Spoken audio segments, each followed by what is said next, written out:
Engagement is the number one thing we try to solve for, and we try to do that by making the app joyful and fun.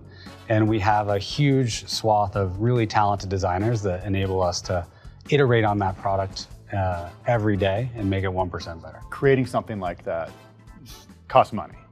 How do you do that? How do you make it engaging? How do you continue to iterate without breaking the bank? The reason we have the business model we do in part is so that we have a good amount of cash flow that comes off the business to reinvest in design, because it really is a cycle. We think that the more we can put into making it a wow experience, a truly delightful product experience, the more people will stick around and the more chance we'll have to get more subscription dollars. And once we get those dollars, we can then reinvest in doing that. So it truly is a cycle over time. Duolingo has increased headcount every year since its IPO, and design is the company's second largest department, behind engineering. It's determined to preserve a brand and culture based on joy and connection, even with its AI-first approach to content creation.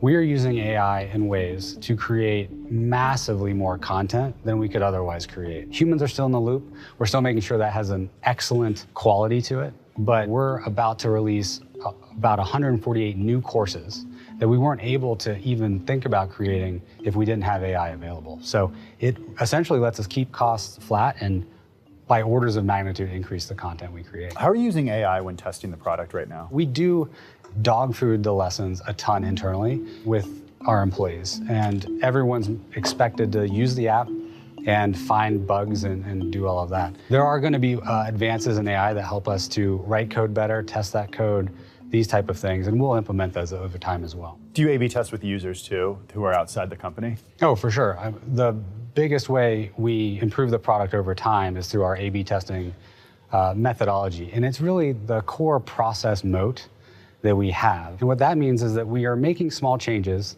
testing them on subsets of our users, seeing what wins and what doesn't, and then implementing what wins. With AI driving faster creation of new content, Duolingo now has more courses to attract more users in more countries. We think that we can grow in almost every country in the world from here. There are about 2 billion people in the world learning a language. A lot of them are learning English. And we've gotten even better at providing more advanced English content over the past couple years, especially as AI has helped us create that content. What about China? China's been a really rapidly growing market for us. It's been relatively small in terms of total number of users, but it is an enormous language market. Not only are there a lot of English learners in the market, but they spend a lot of money on English learning.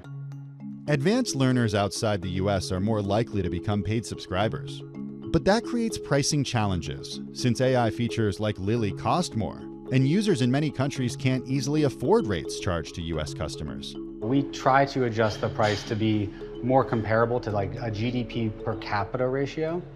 And then for Max in particular, we set a floor where we want to make a good gross profit dollars per Max subscription.